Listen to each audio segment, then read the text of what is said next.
But the call that really caught our attention is not one usually heard from a Fed official. This warning had to do with co-working spaces, companies like WeWork, and the risk that they pose to the economy. Steve Liesman explains. Boston Fed President Eric Rosengren, explaining his decision to vote against the Fed's rate cut this week, said his big concern is keeping interest rates too low for too long could lead to financial instability and bubbles in asset prices created by those low rates. And Rosengren singled out a business model used by WeWork as a possible source of future losses and instability. The Boston Fed president said low rates can encourage excessive risk-taking, create too much leverage or debt in the system, and cause investors to reach for yield. One example, he said, the real estate model known as co-working space used by WeWork, which Rosengren did not specifically name.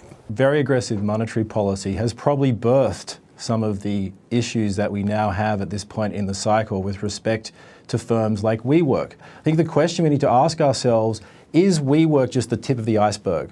Does that call into question the valuation of all these other unicorns? And then does that then have a flow-on effect into the real economy in terms of investment, spending, and growth that then could lead to some kind of unraveling of this cycle? Under the co-working space model, WeWork rents vast amounts of space from landlords and becomes a major lessor in important commercial real estate markets like New York and Los Angeles and even Boston.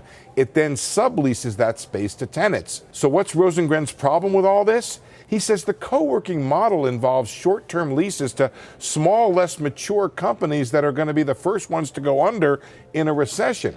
Landlords and banks are potentially at risk because they don't have a lot of recourse in their agreements back to the parent company of WeWork. Cities also with a lot of co-working firms in it can face more defaults because of the concentration.